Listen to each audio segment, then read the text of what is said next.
Merci d'être avec nous sur les antennes de la télévision Burkina Info. Amis de la liberté, de la démocratie et de la bonne gouvernance, salut à tous et à chacun et bienvenue à ce nouveau rendez-vous de votre émission Le Grand Déballage qui reçoit aujourd'hui un leader politique burkinabé. Il a été candidat à la présidentielle au pays des hommes intègres. Tahirou Barry est avec nous. Il est le président du Mouvement pour le changement et la renaissance MCR. Monsieur Tahirou Barry, bonsoir. Bonsoir, M. Ouedraogo. Bienvenue sur le plateau de l'émission Le Grand Déballage. Comment va Tahirou Barry, pour ceux qui nous regardent, qui veulent avoir de vos nouvelles en cette nouvelle année 2023? Par la grâce de Dieu, je vais très bien. Côté famille, santé? La famille va bien, je suis en bonne santé et je rends grâce à Dieu. Alors, les activités des partis politiques ont été suspendues depuis quelques mois maintenant. C'est quoi le quotidien d'un président de parti politique avec cette suspension? Non, j'exerce ma profession en tant qu'enseignant à l'ENAM. Cela m'occupe énormément. Je fais des consultations et je participe à des activités associatives. Voilà, ça m'occupe et je suis assez fier d'assumer une telle charge. Est-ce que cela vous dérange un peu que la suspension traîne autant? Bon, ceux qui ont dicté cette suspension ont leur raison. Et quand on fait confiance en l'autorité, on ne peut que prendre acte. Ça ne vous dérange pas du tout qu'on ait suspendu les activités des partis politiques? Dès lors que cela va contribuer à apaiser le débat national, dès lors que cela va contribuer à réorienter les énergies vers la cause commune, celle de la lutte contre le terrorisme, je ne vois pas de problème. Alors clairement, pour vous, est-ce que les partis politiques constituent vraiment un problème au Burkina Faso? On ne peut pas considérer que les partis politiques constituent un problème dans un pays qui a fait le choix d'une démocratie pluraliste. Qu'est-ce qui fait la force d'une démocratie? Ce sont les partis politiques. Il est vrai que dans la classe politique, il y a des acteurs qui ont trahi. Il y a des acteurs qui n'ont pas été en harmonie avec les valeurs qui s'imposent aux acteurs politiques, parce que la politique est fondée sur la vertu. La politique est fondée sur des valeurs. Dès lors qu'un acteur s'éloigne de ses valeurs, il trahit sa cause, il trahit ses électeurs, il trahit la nation. Et c'est pourquoi, même en Europe, il y a une certaine désaffection vis-à-vis des politiques, parce que l'Union européenne a fait son constat. Près de 15 ans durant, la désaffection est constante. Mais il appartient à la classe politique de s'interroger et surtout de se repositionner dans le sens de la défense des aspirations du peuple. Est-ce qu'on peut imputer à la classe politique tous les échecs que le Burkina Faso a connus? Parce que les accusations reviennent de façon récurrente sur vous qui êtes des acteurs politiques aujourd'hui. Bon, il y a un procès que je juge un peu malsain, qui est très malsain, qui est fait à toute la classe politique. Alors qu'en réalité, il n'y a que des acteurs qui ont trahi la mission qui leur a été confiée. Vous parlez de quel acteur, par exemple? Mais ceux qui ont dirigé le pays. Vous faites partie de ceux-là qui ont eu à diriger ce pays à un moment donné. J'ai eu à participer à la gestion du pays et j'assume ma part de responsabilité. Mais je n'ai jamais eu l'occasion d'assumer la fonction première de dirigeant de ce pays. Donc, je ne peux pas être aussi comptable au même niveau que les premiers dirigeants. Moi, j'estime que dès lors que vous avez la confiance du peuple et que vous êtes chargé de mettre en œuvre une politique, il vous appartient de ne pas trahir. Donc, quand on veut jeter l'opprobre sur toute la classe politique, parce que simplement certains ont osé faire des propositions, je trouve qu'il y a quelque part quelque chose qui ne me paraît pas cohérent. Est-ce que c'est une génération de classes politiques, de politiciens qui ont échoué au Burkina Faso? Il y en a qui parlent de la génération 1983. Oui, mais il y a même des jeunes qui ne sont pas dignes de confiance au regard de ce qu'ils ont posé en tant qu'acteurs politiques. Moi, tout ce que je cherche à faire comprendre, il ne faut pas jeter l'opprobre sur toute la classe politique. Parce qu'aujourd'hui, on ne doit pas faire l'apologie du silence. Nous avons l'impression que ceux qui ont brillé par leur silence, ceux qui se sont cachés derrière leur silence pour jouir de leur lâcheté face aux problèmes de la nation, c'est eux aujourd'hui qui sont applaudis, c'est eux aujourd'hui qui sont magnifiés. Quand dans une équipe de football, ceux qui jouent 90 minutes sortent avec leur maillot mouillé, avec leurs prouesses et leurs insuffisances sur le terrain, quand ces personnes doivent être comparées à ceux qui ont fait le banc de touche avec un maillot propre, est-ce que cette comparaison peut prospérer? Donc, ne jetez pas en pâture tous ceux qui ont eu le courage de prendre position. Et la position politique, c'est une position qui est citoyenne. Ce n'est pas le propre des professionnels en tant que politiques. Mais ce n'est pas le propre des dirigeants politiques. Mais c'est ce que nous constatons au Burkina Faso. Non. C'est ce que nous constatons au Burkina Faso actuellement, Tahirou Barry. Ce que vous constatez, oui, c'est une mauvaise lecture de la situation. Qu'est-ce que nous constatons? Face aux enjeux de la nation, on essaie de faire sortir ceux qui ont brillé par leur silence durant de graves périodes de la nation pour les ériger comme des saints. Et pendant ce temps, vous et moi, qui avons eu le courage de proposer en tant qu'intellectuels, en tant que citoyens, en tant que politiques, des voies et moyens pour sortir de l'ornière, exercer notre mission que quelqu'un a appelée tribunicienne, de proposition, on nous jette en pâture. Il y a un problème. Norbert Zongo l'a dit. Le mal, ce n'est pas l'action des méchants, c'est le silence des biens. On ne doit pas briller par son silence et être magnifié, alors que ceux qui prennent le risque de proposer, d'analyser et surtout d'agir sont jetés en pâture. On a l'impression que vous en avez gros sur le cœur par rapport à cette situation au Burkina Faso actuellement. Non, je constate qu'il y a une intoxication face à l'action de ceux qui osent, de ceux qui proposent. Oui, mais qui entretient cette intoxication justement dont vous parlez? Mais c'est des officines souterraines. C'est des officines souterraines.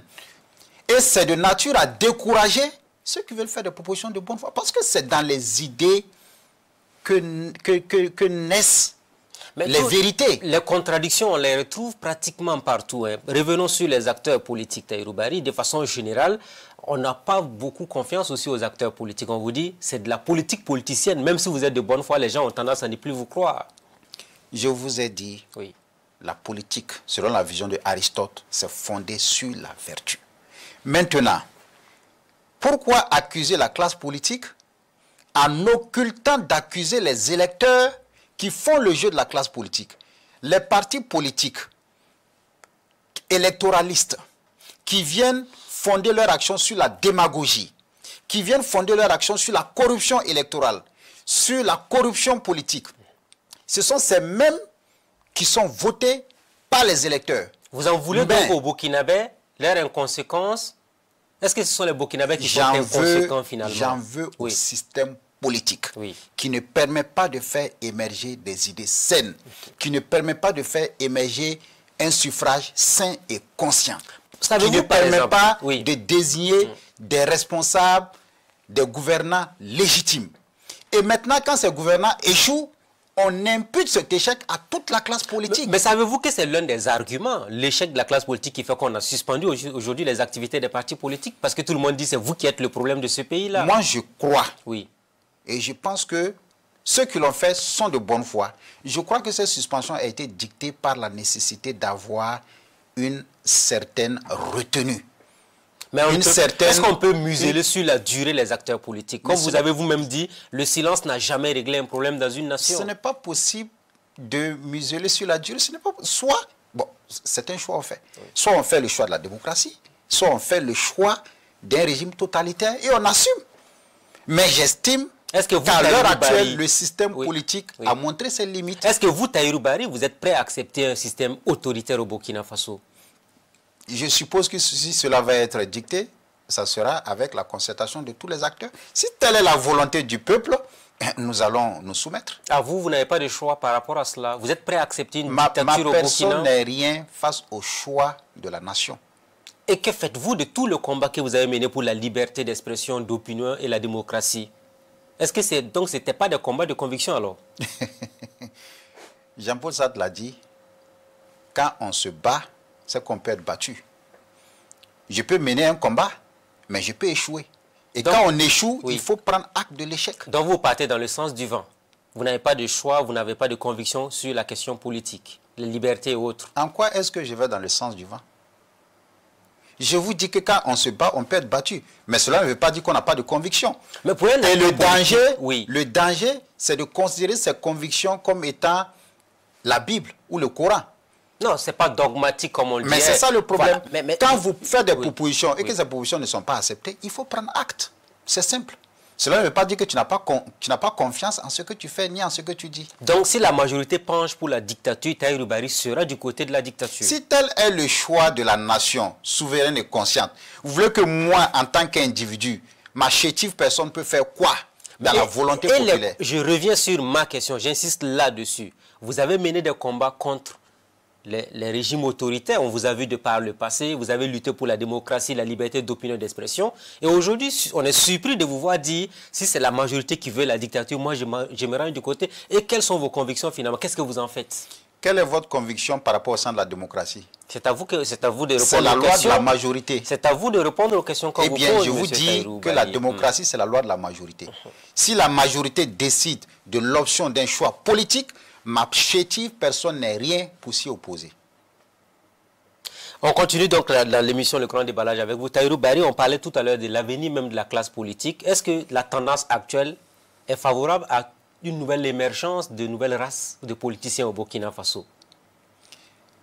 En dehors de l'émergence d'une nouvelle race, comme je l'ai dit, il faut plutôt interroger le système politique.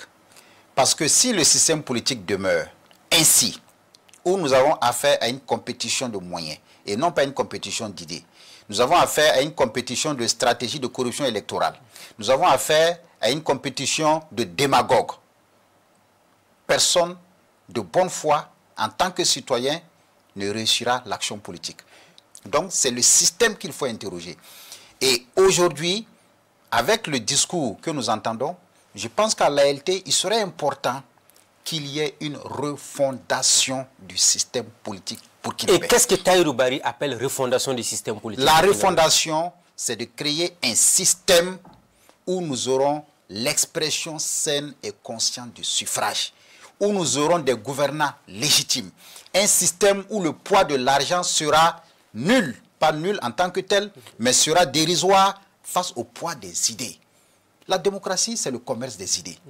Faire en sorte que les meilleures alternatives, les meilleures propositions puissent être soumises au peuple et permettre à ce peuple de se déterminer de façon libre, de façon consciente, en mesurant les enjeux. C'est ça le vrai débat. Est-ce que vous ne pensez pas que c'est un travail qui va au-delà de l'ALT? On peut prendre des lois, on peut voter des lois, mais sur le terrain, la réalité peut être tout autre. Ce qu'on a pu constater de par le passé. Mais il faut fixer les balises. En fixant les balises, il y a maintenant des acteurs qui doivent contribuer à la mise en œuvre. Et quand je dis acteurs, c'est tous les acteurs de la vie nationale. Vous croyez en l'ALT? Les politiques, les acteurs, même des acteurs de la communication. Vous croyez en l'ALT? Déjà, la loi sur la dépolitisation de l'administration a été retirée. Ça a surpris pratiquement plus d'une personne. Ça veut dire qu'on a encore du chemin par rapport à cette question au Burkina Faso. Ça dépend du motif qui a été invoqué pour retirer la loi. Si c'est pour l'enrichir davantage, je ne vois pas de problème. La question, par exemple, du multipartisme, est-ce que vous pensez qu'à un moment donné, il faut dire stop? Le multipartisme, c'est la pluralité des idées.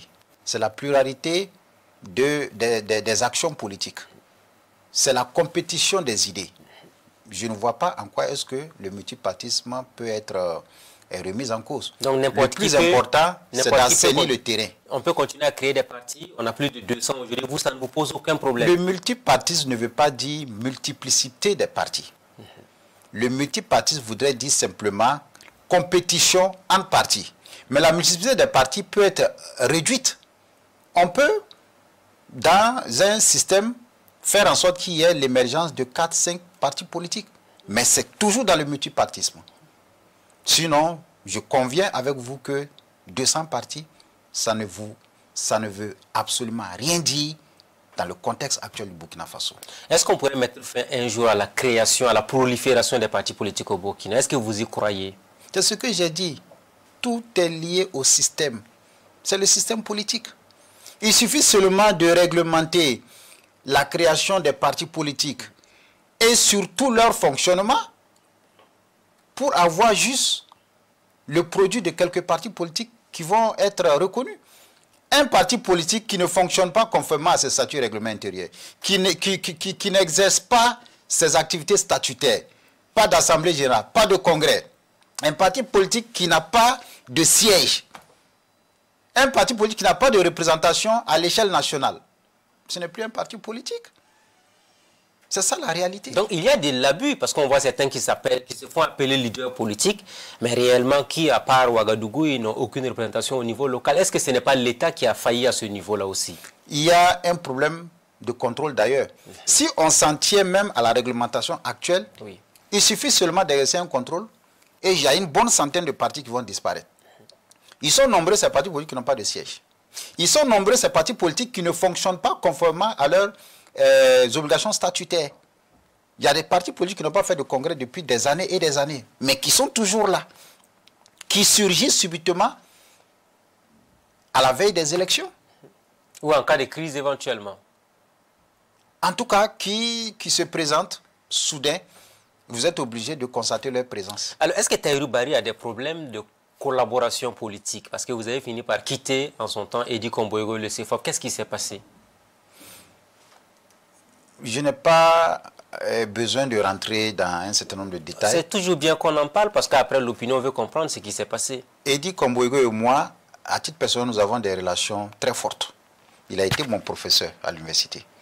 Mais à un certain moment donné, dans la configuration du CFOP, il y a une certaine orientation qui a été constatée. Cela n'était pas en harmonie avec nous, notre vision. Et naturellement, le bureau politique du MCR, à l'unanimité, a décidé du retrait du CFOP.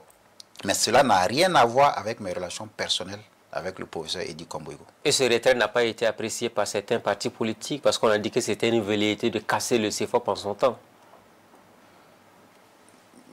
Je n'ai pas été ampliataire de telles informations. Moi, le plus important, je prends des actes qui me sont dictés par mon bureau politique et je les assume. Et c'est le même bureau politique qui vous a dit d'aller voir Abdoulaye Soban au niveau de l'ONA? Naturellement.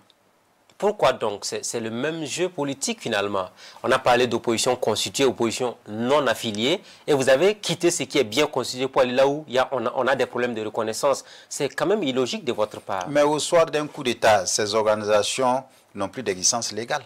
C'est juste des formes informelles de concertation. Mais justement, dans les invitations, on a tenu compte de ces paramètres assez importants. Mais c'est pour vous dire qu'il n'y a aucune existence légale. C'est un regroupement de fait. Pour les besoins d'une meilleure organisation, c'est tout. Certains ont dit que c'est parce qu'au niveau du CFOP de Edi, vous n'avez pas été désigné pour être à l'Assemblée législative de transition, que vous êtes allé vers Soma dans l'espoir d'être accepté. Est-ce que c'était le cas? Eh bien, au niveau de l'ONA, oui, nous n'avons pas également été désignés, mais est-ce que nous avons quitté? Est-ce qu'on vous a consulté à ce propos? Ou bien vous avez vu Soma pour dire que ça vous intéresserait d'aller à la réalité? Non, ce sont des règles internes de fonctionnement. Oui. Dès que tu te soumets à ces règles internes, tu n'as pas le droit de se substituer au résultat. Quelle est la plus-value d'être à l'ONA pour vous au lieu de l'ancienne CFOP? Nous sommes à l'ONA pour contribuer toujours à apporter notre contribution dans la marche de la nation, dans le débat des idées. Donc parce qu'il n'y avait pas de débat d'idées au niveau de l'ancien CFOP? Je ne vais pas rentrer dans ces détails. Mais pourquoi vous ne voulez pas en parler? On a l'impression que vous voyez avec la vérité par rapport à ça. Considérer que les orientations du CFOP à un certain moment donné n'étaient plus en harmonie avec notre vision. C'était quoi le problème justement au niveau de l'ancien CFOP pour vous? C'était quoi le problème? Contentez-vous de... Non, on ne peut pas se contenter de ce que vous ne dites pas. Vous dites que ça ne convient pas aux orientations que vous souhaitez. C'est quoi ces orientations justement? Monsieur Ismaël Ouedraogo, oui, ce n'est pas tous les linges que nous lavons qui doivent être exposés au soleil dehors. C'est tout ce que je peux vous dire. Mais justement, c'est ça le problème des acteurs politiques. Ceux qui nous regardent, vous voulez qu'ils vous fassent confiance comment si vous ne voulez pas leur dire la vérité? Ça, c'est une responsabilité que nous assumons, oui, de ne pas tout dire. Voilà. Nous nous contentons de dire qu'à un certain moment donné, il n'y a pas eu harmonie avec notre vision. On a pris une décision et nous assumons. Mais mettez-vous à la place du citoyen qui nous regarde. Oui. Vous lui dites ça. Qu'est-ce que vous voulez qu'il pense de vous? Vous dites, j'étais avec des gens, On n'a pas, nos visions n'étaient pas dans la même direction et j'ai décidé de partir. Mais c'était quoi le problème? Vous êtes un leader d'opinion. Vous voulez conquérir l'électorat. L'électorat qui vous regarde, vous ne voulez pas leur dire la vérité. Pourquoi? Eh bien, à cet électorat, je dis simplement que pour la question de notre présence au CEFOP, il y a eu à un certain moment donné des orientations qui n'étaient pas en harmonie avec notre position. Quelle orientation? Mais allez-y demander alors au CEFOP quelles sont les orientations qui ont été prises au moment de la transition sous Damiba, oui. sous Damiba, oui. Et vous reviendrez nous demander quelle est notre position sous Damiba avant maintenant de tirer les conséquences. C'est pourquoi je ne veux pas rentrer dans les détails. C'est trop facile, monsieur Barry. Moi, je ne suis pas... Pourquoi aller demander à l'autre alors que vous êtes assis en face de moi, alors que c'est vous qui êtes parti? Ce n'est pas eux qui vous ont dit de partir, vous êtes parti de vous-même. Vous demandez... Vous êtes parti de vous-même ou on vous a chassé du CEFOP?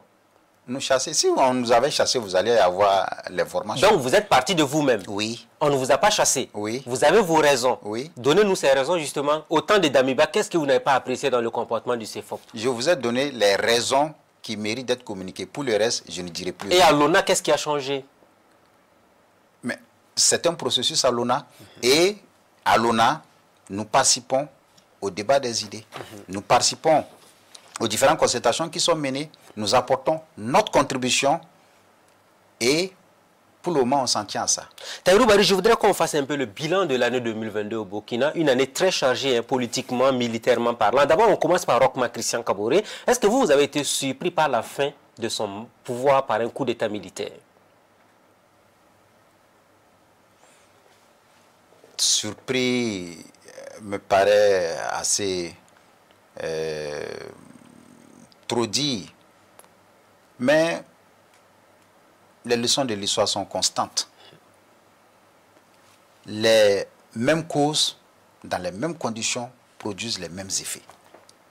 Lorsqu'un dirigeant gouverne au mépris de la volonté populaire, au mépris des valeurs sacrées de la nation, les conséquences, c'est le désaveu éternel, c'est l'échec, c'est la perte du pouvoir. Vous, Tahirou Barry, le 26 octobre 2017, vous avez démissionné du gouvernement de Roch Marc Christian Kaboré. Vous avez commencé à alerter. Est-ce que vous avez finalement, l'histoire vous a finalement réhabilité par rapport aux événements qui se sont déroulés au Burkina? Je pense que l'histoire se poursuit toujours. L'histoire se poursuit, mais j'ai essayé d'écouter ma conscience. J'ai essayé d'être en harmonie avec ma conscience.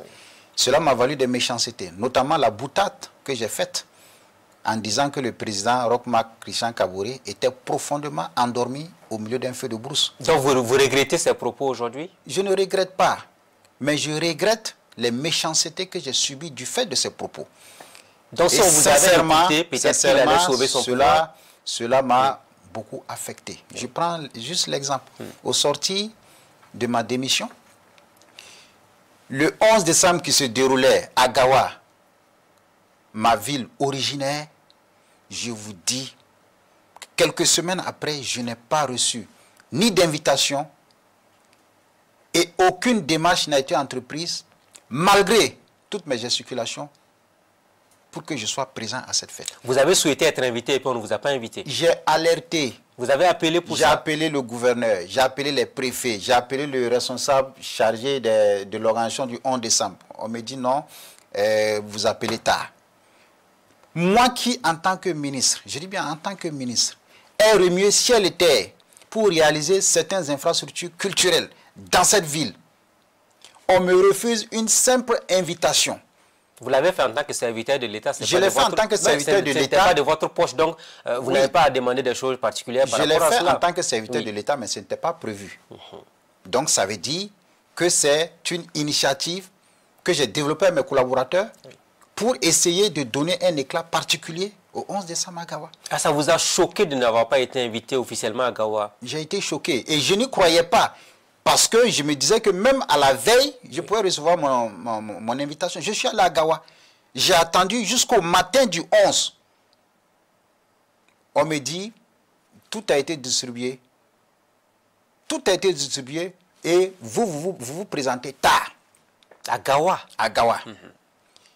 Donc, le matin du 11, j'étais obligé de replier sur Bobo pour ne pas que mes amis me voient à Gawa et ne pas me voir à la cérémonie. Certainement, vous avez pleuré pour ça, sans doute, en repartant sur Bobo. Ismaël, pour vous dire la vérité, oui, j'ai été profondément choqué. Parce que simplement, en démissionnant, oui, j'ai simplement exprimé ce que je pense. Dire que le président Roch dormait au milieu d'un feu de brousse. Mais c'était une façon pour moi d'alerter. Parce qu'en réalité, le président était plongé dans une indifférence générale face à la menace terroriste qui s'incrustait dans notre nation. Face à la terreur, face aux assassinats, face aux massacres. C'était en octobre 2017. On pouvait recadrer. C'était encore passable, on a envie de dire, la situation aurait pu être récupérée. Dans ma lettre de démission, j'ai dit, j'en ai assez de voir les forces de défense et de sécurité désespérément désarmées face à une armée de terroristes sans larmes de pitié. Mais le président était indifférent. Tout ce qui nous arrive aujourd'hui, on pouvait l'éviter s'il y avait eu des actions fortes, conséquentes, des réponses multiformes. Et alors, faisons une escale avant de revenir sur le cas de Roch Kaboré. Gawa, vous ne pardonnez pas ce qui vous est arrivé. Vous n'allez jamais pardonner le comportement, le traitement qui vous a été infligé? Non, non, non. J'ai déjà pardonné, mais je ne vais jamais oublier. Je ne vais jamais oublier. Parce que c'est une humiliation. Ah, humiliation? C'est une humiliation. C'était une façon de m'ériger en apatride. N'oubliez pas, apatride, dans la même période, j'ai été refusé sur la tribune de la RTB pour m'exprimer. En tant que citoyen, l'article 8 de la Constitution, la liberté d'expression et d'opinion. Ma situation administrative a été bloquée pendant 3 ans. Ce n'est que récemment que ma situation a été régularisée. Est-ce qu'on vous a fait un rappel? Est-ce que vous avez eu un rappel quand ça a été régularisé? Je n'ai pas eu de rappel puisque je ne travaillais pas. Pendant 3 ans, depuis 2017, il a fallu 2021 pour que ma situation administrative soit régularisée. Toutes ces méchancetés que j'ai subies, parce que simplement, j'ai exprimé une position. Et je suis choqué. Mais je pardonne sans oublier. Est-ce que les gens ne se sont pas dit que c'était un problème de personne entre Tahirou Barry et le président Roch Kaboré? Certains ont dit que le président Roch Kaboré était votre aîné. Vous n'aurez pas dû tenir des propos aussi déplacés à son égard. Écoutez, quand on gère une nation, on doit prêter l'oreille à ceux qui font des critiques de bonne foi. Moi, j'ai dit dans ma déclaration, j'ai dit le président Kaboré a de grandes qualités humaines. Il a de grandes... Et ça, je le dis, je le répète aujourd'hui. Quelques semaines après ma démission, Dieu a rappelé mon père, mais le président Kaboré a envoyé son représentant Mathias Tankwano pour venir prendre ses condoléances avec une enveloppe. Ça, c'est des qualités humaines. Mais quand il s'agit de poser un regard critique sur sa gestion, qui engage la destinée de toute une nation, qui engage la destinée de 20 millions de Burkinabés, mais il faut avoir le courage de faire ces critiques constructives de bonne foi. Et c'est ce que j'ai fait. Est-ce que ceux qui vous ont empêché de participer convenablement à la cérémonie des Gawa peuvent vous regarder en face aujourd'hui? Quand vous avez croisé certains, est-ce qu'ils peuvent vous regarder en face? Je n'ai pas besoin de leur regard, ça ne m'intéresse pas. Je pense qu'aujourd'hui, comme l'adage le dit, dans toute épreuve, il faut rechercher l'enseignement. Il ne faut pas rechercher l'ennemi. Et c'est ce qui m'anime aujourd'hui. Vous avez parlé d'apatridie et autres, c'était quand même des mots assez forts que vous avez utilisés, Tahirou Barry. Non, c'est cette impression qu'on voulait dégager de mon image. C'est cette impression. On dit Tahirou Barry, après avoir démissionné, n'a pas été fichu d'être présent à une cérémonie de souveraineté nationale. Alors que cette cérémonie se déroule dans sa propre localité. Une localité qu'il a vu grandir. Mon école primaire, jusqu'à mon bac, c'est à Gawa, je l'ai obtenu. Et un 11 décembre qui se déroule peut-être une fois chaque 20 ans. On ne vous a pas invité et on vous accuse de n'avoir pas été à la fête. C'est ça exactement le constat finalement que vous Mais c'est la manœuvre, c'était la manœuvre. C'était la manœuvre. Est-ce que vous trouvez que les politiciens sont méchants entre eux, finalement, au vu de ce que vous avez subi quand vous avez démissionné du gouvernement de Roch Kaboré? La politique, C'est pourquoi j'ai un peu mal au cœur quand on attaque les acteurs politiques. La politique, c'est le lieu de la méchanceté. C'est le lieu des manœuvres souterraines pour déstabiliser, pour abattre. C'est le lieu des intérêts. C'est le lieu de toutes les méchancetés. Quand il y a des intérêts, on est ensemble. Quand il n'y a plus d'intérêts, chacun au nom de la route. politique, oui. Si tu n'as pas la carapace dure, tu peux perdre tes repères. Moi, je ne peux pas étaler ici, ce n'est pas le lieu, je ne peux pas étaler ici tout ce que j'ai subi. Ah non, c'est le grand déballage. Vous pouvez étaler, ne vous en faites pas, allez-y, il n'y a pas de problème. Après ma démission, oui, j'ai mal quand je pense à certaines méchancetés. Lesquelles, par exemple, au-delà de Gawa, est-ce que vous avez Moi, subi par exemple, choses, je vous dis une chose. La fonction politique, en réalité, ça c'est très sincère. C'est le dernier de mes soucis. Moi, j'ai toujours rêvé d'exercer une fonction technique. Je suis manager des ressources humaines. Je suis spécialiste du management des organisations. Je vais être à l'aise dans l'exercice de cette fonction. Après ma démission, j'ai cherché à occuper un poste technique. Je dis bien un poste technique. À quel niveau? En tout cas, dans une structure. De l'État? De l'État. Ok. Vous avez fait l'approche auprès de qui? J'ai fait l'approche et on m'a orienté vers un ministre. Mais c'était pratiquement acté. Mais je vous avoue que la porte m'a été fermée. Alors que de façon objective, en termes de compétences... Donc vous avez souhaité avoir du favoritisme dans une nomination? Non, ce n'est pas une nomination. Je dis bien c'est un poste technique. Ce n'est pas une nomination. Oui, mais un poste technique, sur quelle base on allait vous prendre s'il y a d'autres techniciens à ce même poste-là? Mais c'est sur la base de la sélection de dossiers. Sans passer par un concours, c'est ça? Non, mais ce n'est pas tous les postes qui sont recrutés par concours. Vous aurez dû, par exemple, accepter de compétir avec d'autres personnes, quitte à ce qu'on vous retienne en ce moment, c'est logique et tout ça. Oui. Je vous dis que parmi les mesures, les procédures de recrutement, il y a des recrutements par concours, il y a des recrutements sur sélection de dossiers. Sur mesures nouvelles aussi. Il y a des recrutements sur mesures nouvelles. Il y a plusieurs procédés. Il y a plusieurs procédés. Mais moi, je ne peux pas quand même aller demander à ce qu'il y ait dérogation aux procédures de recrutement parce que moi, je suis là. Et le ministre, quelle a été l'explication qu'il vous a fournie après? Écoutez, tout ce que je vous dis, des garanties m'ont effectivement été données. Et on m'a dit que par rapport à ce poste, d'ailleurs, qu'on trouvait trop en griffe, dérisoire. C'était quel poste que vous avez souhaité avoir? C'est un poste de responsable des ressources humaines. D'un ministère? C'est pas un ministère, mais c'est un établissement public de l'État. Ce n'est pas un ministère. Et on a estimé que quand même, pour avoir occupé une fonction de ministre, ça semblait trop dérisoire pour moi. Moi, j'ai dit non. Moi, je vais exercer une fonction technique. Aujourd'hui, à l'ENAM, je suis chef de département. C'est une fonction technique. Je n'ai pas demandé, on m'a proposé. Moi, j'ai dit non. Si c'est en harmonie avec mes aptitudes techniques, je suis manager des ressources humaines, chef de département administration, où on gère des questions de management des ressources humaines, moi, ça ne me dérange pas. Donc, vous êtes allé déposer votre dossier, vous avez fait des va-et-vient sans avoir de résultats. Ok. En tout cas, j'ai constaté que la porte a été hermétiquement fermée. Et pendant 3 ans, vous avez passé le temps à souffrir un peu partout pour avoir un emploi?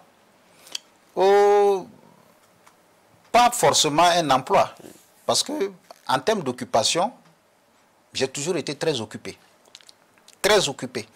Parce que quand même, j'ai une formation qui me permet de faire des consultations, qui me permet d'apporter mon avis sur certaines questions avec ces quelques revenus que j'ai. Donc, Gawa, pour avoir donc un poste au niveau des ressources humaines, est-ce qu'il y a un autre cas que vous avez? Non, non, non, je pense que c'est largement suffisant. Il y en a d'autres, mais vous ne voulez pas en parler. Non, ce n'est pas le lieu, c'est largement suffisant. Alors, revenons donc sur les événements du 24 janvier. Est-ce que Tahirou Barry, vous qui avez démissionné en 2017, près de 5 ans après, vous avez vu le gouvernement tomber, est-ce que vous vous êtes dit, l'histoire m'a donné raison? C'est ce que je vous ai dit, l'histoire continue de se dérouler. Mais avec la chute du président Kaboré, je vous ai dit, c'est une constante de l'histoire. Ça ne vous a pas un peu plu de voir qu'il est tombé parce qu'il ne vous a pas écouté? C'est la démocratie qui était à terre. Ça ne pouvait pas me plaire.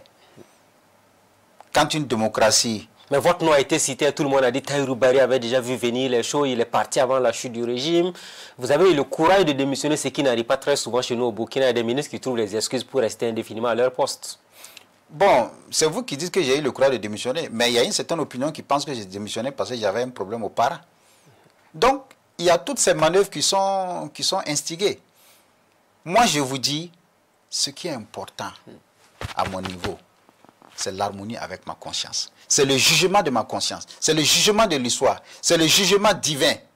Tout ce qui se dit autour, se fait autour, ça ne me fait ni chaud ni froid. 5 ans après, vous êtes sûr, hein, vous n'avez pas été contraint à la démission par qui que ce soit? Je n'ai pas été contraint à la démission. Et le professeur Laurent Bado, oui, que je respecte et à qui je dis, je présente tous mes hommages, quelques jours avant ma démission, je suis allé le rencontrer et je lui ai fait le point du diagnostic de la situation. Je dis au professeur, voilà les problèmes. C'était une façon indirecte d'attirer son attention sur ce que j'allais prendre comme décision. C'était juste une semaine avant. Et le professeur a dit sur la chaîne de télévision nationale, je crois que c'était en juillet 2017, quelques semaines avant ma démission, qu'il n'était pas question pour lui de demander au président Roch de demander mon éviction. Et que lui, ses convictions religieuses l'interdisent cela. Ceux qui disent que c'est parce que le professeur allait me chasser. Mais la première crise entre le parent, moi et Laurent Bado, c'est le mémorandum depuis depuis le mois d'août 2016. Pourquoi je n'ai pas démissionné en cette période?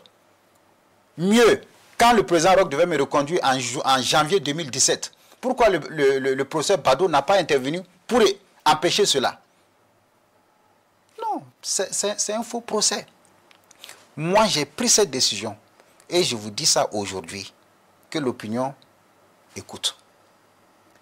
En réalité, quand nous avons décidé d'entrer dans le gouvernement, le bureau du parent que je dirigeais s'est fermement opposé. J'ai mené des consultations. Ah oui.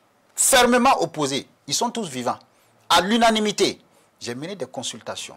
J'ai rencontré les anciens, dont Sango Abdoul Karim, mon frère. Ils se sont opposés pour notre adhésion dans la coalition gouvernementale. Mais il y avait un problème.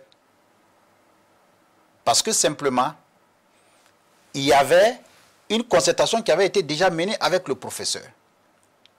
Et c'était difficile. Parce que pendant la campagne, moi je me rappelle de ce que j'ai dit.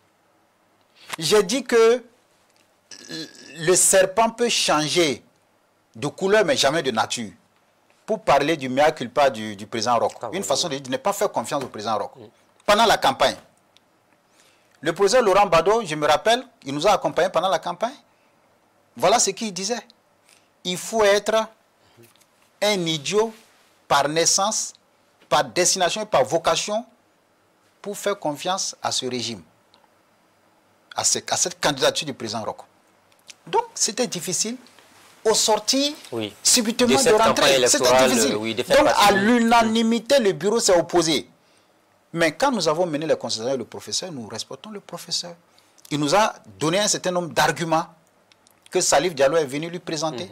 On dit, OK. Il en a parlé de toute façon. Par respect, plateau-là, je vais reconsulter le bureau exécutif. Et quand nous avons consulté le bureau, j'ai posé le problème sur la table.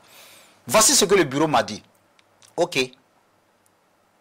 On te donne mandat, mais tu as 2 ans. À l'issue des 2 ans, il faut faire un diagnostic et au sortir de ce diagnostic, on tire les conséquences. C'est ce qui s'est passé.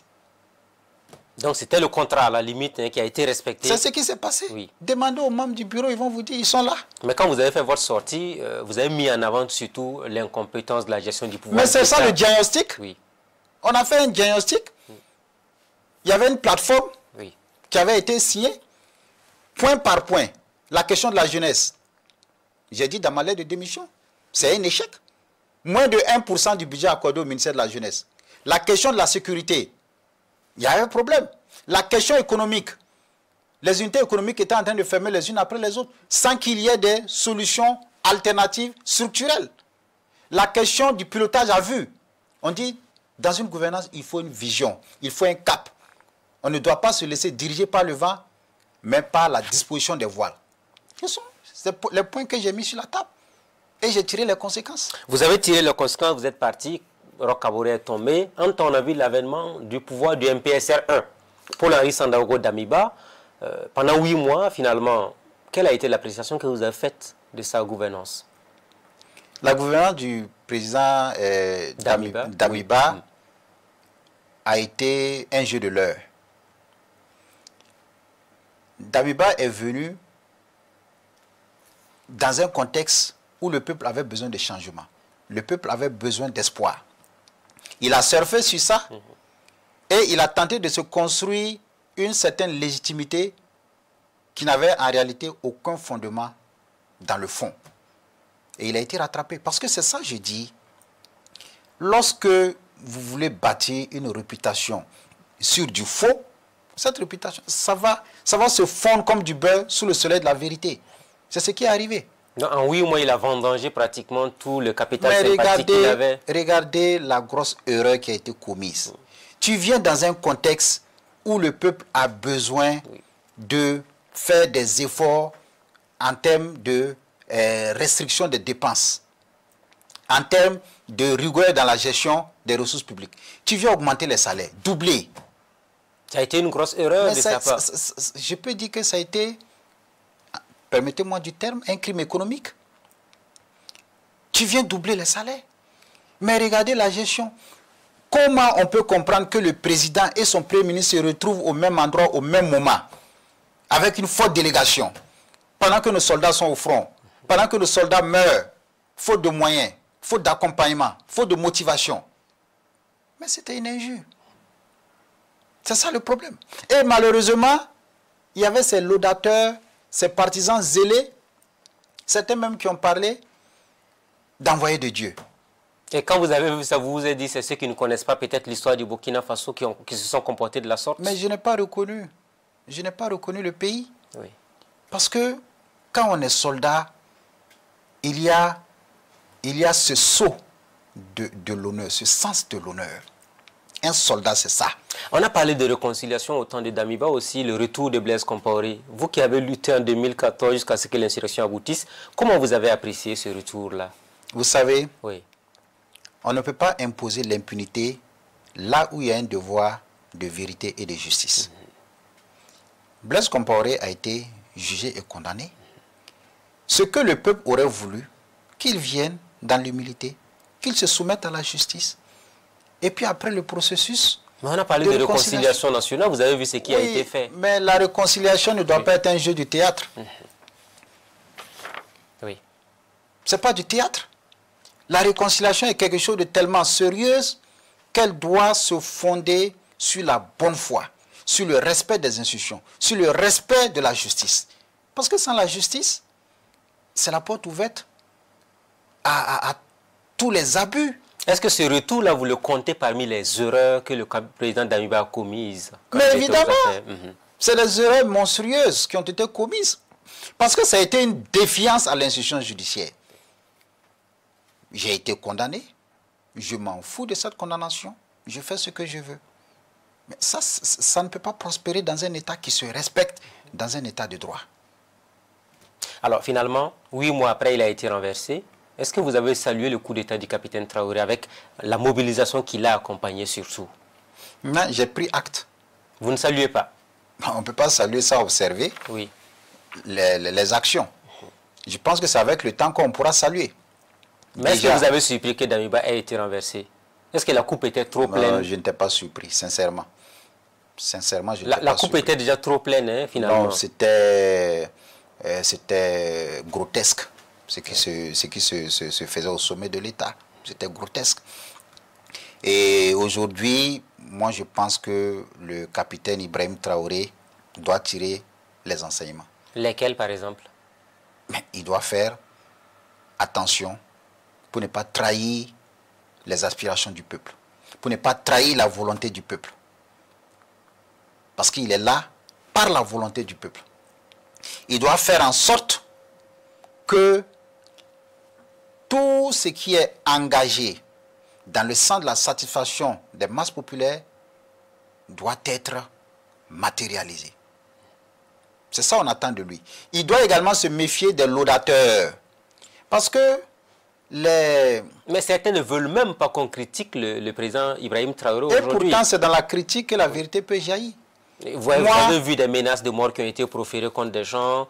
Prendre une position un peu osée, ça crée des problèmes. Il y en a qui ont commencé à parler de faire attention parce que la situation n'est pas favorable à ce niveau-là. Mais c'est ça. Il faut que la justice se manifeste.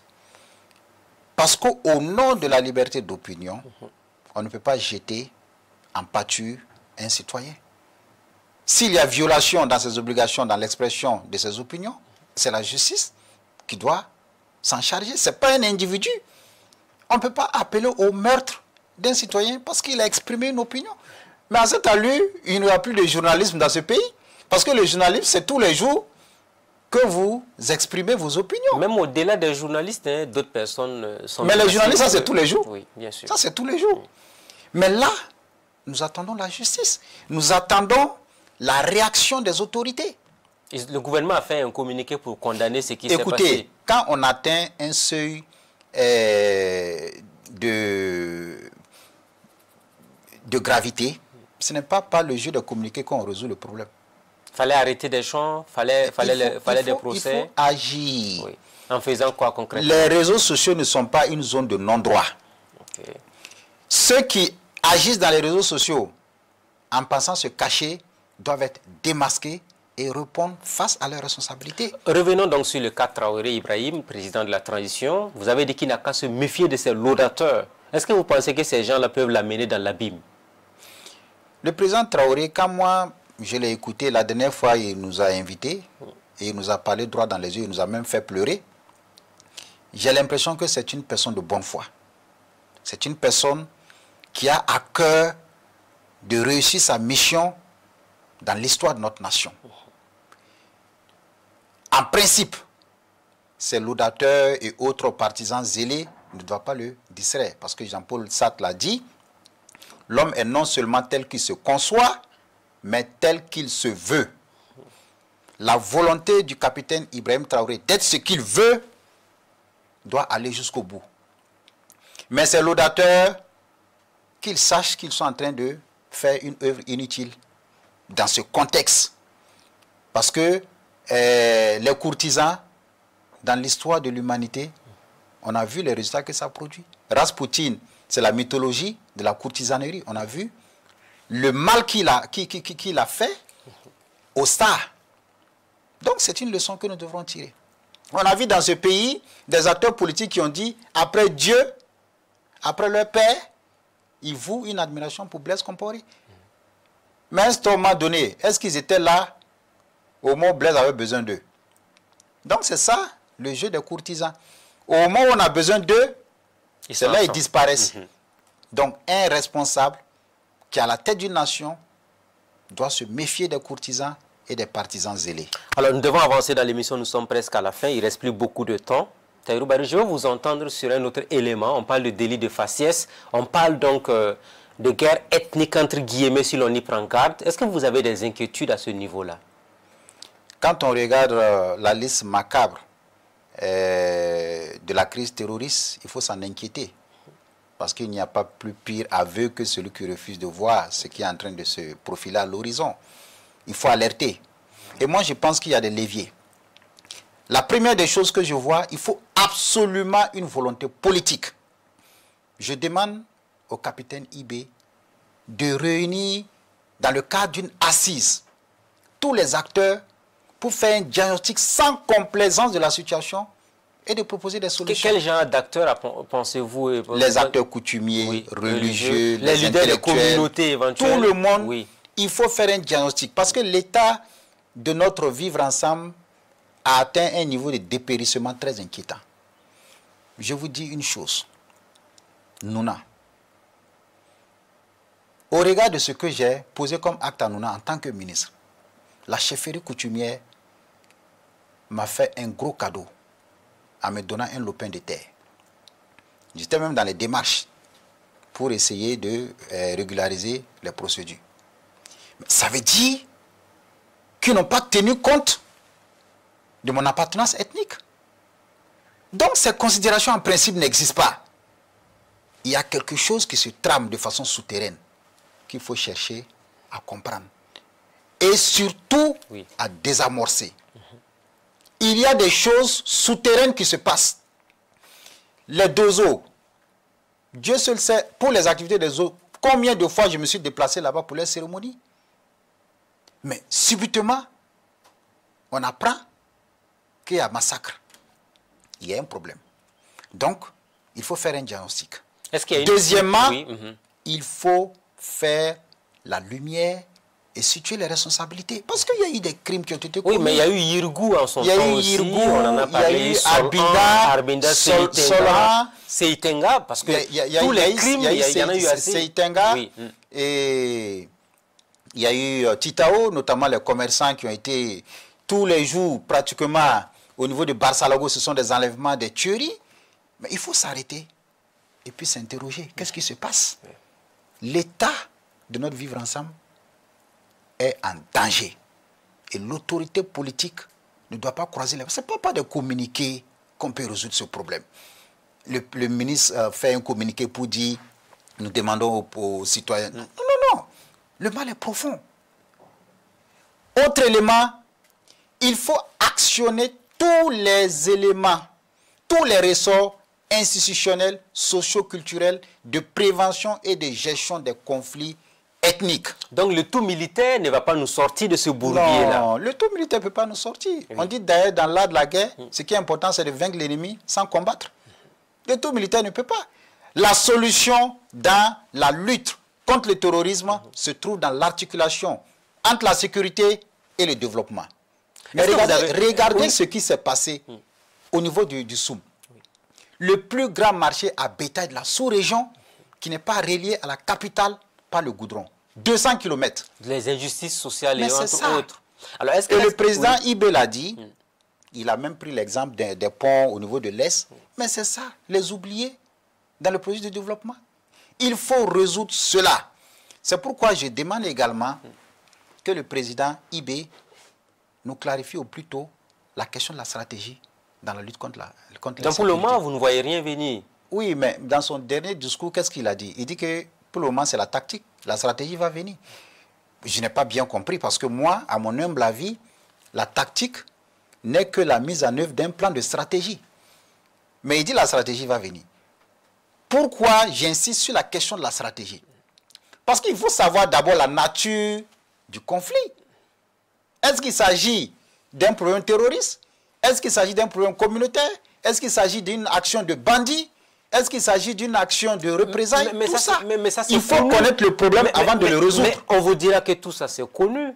Les gens vous diront que tout ça c'est connu. Voilà, c'est pourquoi, dans le cadre d'une stratégie, il faut que ceux qui sont acteurs dans la lutte sur le terrain le savent, qu'il y ait une communication sur ça. Et en fonction de ça maintenant, on connaît le problème, on détermine les solutions et les moyens. Est-ce que Tahirou Barry, vous avez peur d'une guerre ethnique qui va disloquer le Burkina Faso? J'ai des inquiétudes qui sont manifestes parce que les faits sont là dramatiques. Mais je dis, quelle que soit la gravité de la tempête, elle ne peut pas faire bouger une montagne. Nous devrons être, comme le dit notre hymne national, de ceux qui résistaient et non pas ceux qui flanchèrent. On ne doit pas rester dans une résignation collective. Il faut une solution. La solution passe par l'action politique, la volonté politique et surtout interroger, j'insiste, nos valeurs culturelles. Parce que aujourd'hui, la force du Burkina Faso se trouve dans ses racines, comme la force du baobab. Il faut puiser dans notre patrimoine culturel. Il y a des actions, il y a des éléments. La parenté à plaisanterie. On peut se dire des vérités qui blessent sans conséquence. C'est un élément de cohésion. Voilà qui est bien dit. Dans le théâtre, le conte, la musique. La culture pour nous ramener sur le bon chemin et le droit chemin. Tahirou Barry, je veux vous entendre, on est pratiquement en fin d'émission. L'armée qui cherche désespérément donc la collaboration des citoyens. On a vu des descentes à Pau, On en a connu à Ouaga par 2 fois, Dapoya et puis Nagrin. Comment vous, Tahirou Barry, vous appréciez justement ces descentes punitives des militaires sur le terrain? Pour moi, ce sont des manifestations d'indiscipline qui doivent être traitées dans le cadre disciplinaire de l'armée. Il faut les sanctionner. Naturellement, si une faute il y a des communiqués qui sortent chaque fois quand il y a ce genre d'action-là. Mais ça, c'est à l'autorité militaire de prendre ses responsabilités. C'est vrai que ces pratiques ont la peau dure. On a vu ce qui s'est passé à Pau. À Dapoya et c'est Nagrin maintenant. Oui, maintenant il appartient à l'autorité militaire d'agir. Tahirou Barry, quels sont vos vœux les plus importants pour le Burkina Faso en 2023? Mes vœux, c'est d'abord de dire au peuple burkinabé de ne jamais désespérer de l'avenir. Vous le savez, avec l'auteur qui dit, la mort n'est pas la pire des choses. Mais le pire, c'est ce qui meurt en nous quand on vit. Il faut avoir l'espoir. Il ne faut pas céder à la violence aveugle, au désespoir.